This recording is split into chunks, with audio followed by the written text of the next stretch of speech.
बातमी भाजप आमदार सुरेश धस यांनी धनंजय मुंडेंवर केलेल्या खळबळजनक आरोपाची। खंडणी घेण्यासाठी धनंजय मुंडेंच्या सातपुडा बंगल्यावर अवादा कंपनीसोबत वाल्मिक कराडची बैठक झाल्याचा आरोप हा सुरेश धस यांनी केला। या बैठकीत वाल्मिकने कंपनीकडे 3 कोटी मागितले, मात्र 2 कोटींवर डील फायनल झालं आणि त्यातले 50 लाख निवडणुकीच्या वेळी मिळाले असा आरोप धस यांनी केलाय। हा आरोप खोटा निघाला तर राजकारण सोडेन असं आव्हानही धस यांनी दिलंय। मृत सरपंच संतोष देशमुख यांच्या हत्येच्या निषेधार्थ पुण्यात सर्वपक्षीय मोर्चा निघाला होता। या जनाक्रोश मोर्चात सुरेश धस यांनी हा आरोप केला।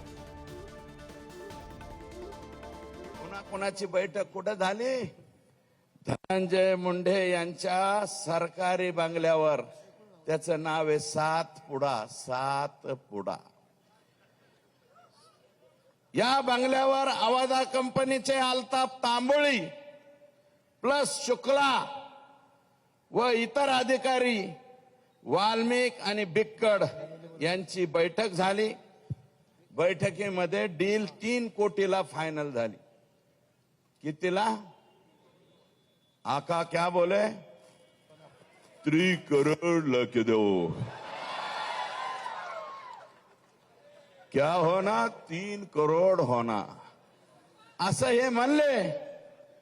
तर अल्ताफ तांबोळे आणि शुक्ला हे 2 लोक बाहेर होते। त्यांनी कंपनीच्या वरिष्ठांना फोन केला। कंपनीचे वरिष्ठ म्हणले 3 करोड रुपये आपल्याला परवडत नाहीत, 2 करोड मध्ये फायनल करा। पुन्हा ते आत गेले, म्हणले साहब तिर्री नाही जमती तुर्री असं हे म्हणाले। आणि तिथून जाताना मग असं म्हणले की आताच नाही ठरवू, पुढे ठरवू। पण एक काम करा, इलेक्शनच्या कालावधीत काहीतरी रक्कम पोहोच करा। इलेक्शनच्या काळात यांनी 50 लाख रुपये ऑलरेडी आका आणि बडे आका यांना दिलेले आहे।